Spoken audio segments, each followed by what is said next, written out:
Fyodor Dostoevsky, a 19th-century novelist and philosopher, is considered by many to be one of the most influential authors in all of world literature. Born and raised in Tsarist Russia, he was heavily exposed to the misery and injustice characteristic of his time. Among his most defining experiences, he spent 4 years in a Siberian labor camp, endured compulsive military service in exile, and struggled financially across Western Europe due to a severe gambling addiction. Yet despite this first-hand experience of suffering, Dostoevsky remained hopeful and optimistic about what life truly is.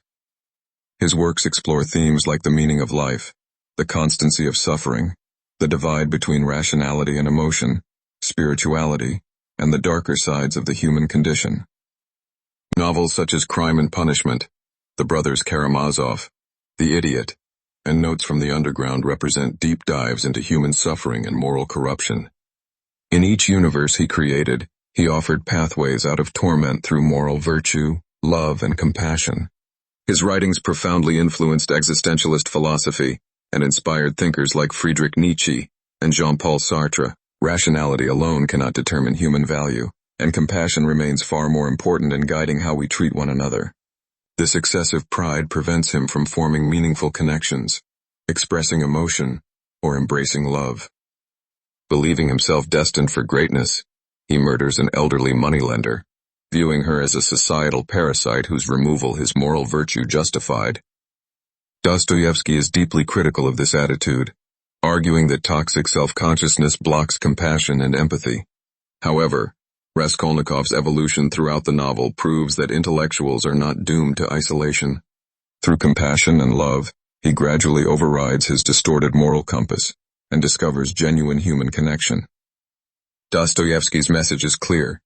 Pride that isolates leads only to misery. In daily life, this lesson encourages us to use knowledge as a tool for lifting others rather than diminishing them. Instead of viewing others as less intelligent, we can seek what they know that we do not. Dostoevsky believed that to go wrong in one's own way is better than to go right in someone else's. Raskolnikov's pursuit of greatness was rooted in a desire for admiration, not genuine self-discovery. His motivation was entirely external, making his ambition superficial and hollow. Dostoevsky critiques this sharply, arguing that true self-growth must come from within, driven by one's own happiness and personal exploration of life. Friedrich Nietzsche, drawing inspiration from Dostoevsky, developed this idea into his concept of the Übermensch, believing greatness is virtuous because it allows one to experience and express more of life. Bettering ourselves to please others means surrendering our freedom to the expectations of those around us. Social status, pride, and the pleasure of flattery should never drive our desire to grow.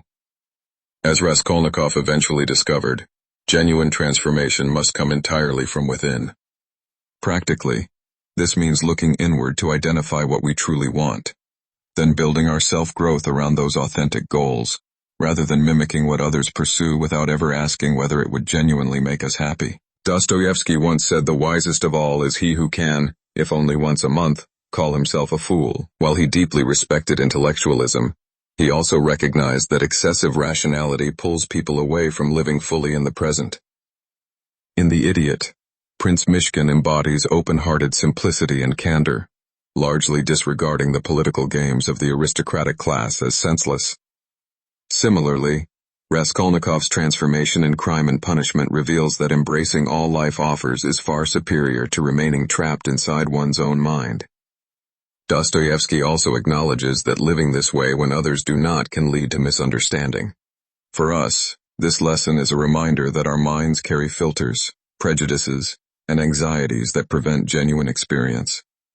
The more we remain buried in thought, the less we absorb what the world offers. Truly knowledgeable people share more in common with open-minded simplicity than with prideful, rigid intellectualism. Releasing the grip of overthinking allows us to connect more deeply, act more freely, and ultimately live more meaningfully. Listening to both our rational mind and emotional instincts, then finding a path that honors each, is the foundation of genuinely intelligent decision-making in everyday life. Raskolnikov felt the murder was wrong before committing it, yet chose rationality over emotion, convincing himself the pawnbroker was a societal parasite unworthy of life. The psychological torment that followed proved his gut feeling correct. Dostoevsky critiques the arrogance of dismissing emotion entirely, showing that rationality without emotional grounding can lead to devastating consequences. Neither rationality nor emotion represents absolute knowledge. Emotional intelligence can be profoundly insightful, yet emotions are not infallible either. Riding a roller coaster may feel dangerous, but reason confirms it is safe. The wisest approach balances both. When pitching an idea, fear of rejection is natural, but understanding whether rejection would truly be harmful determines whether to proceed.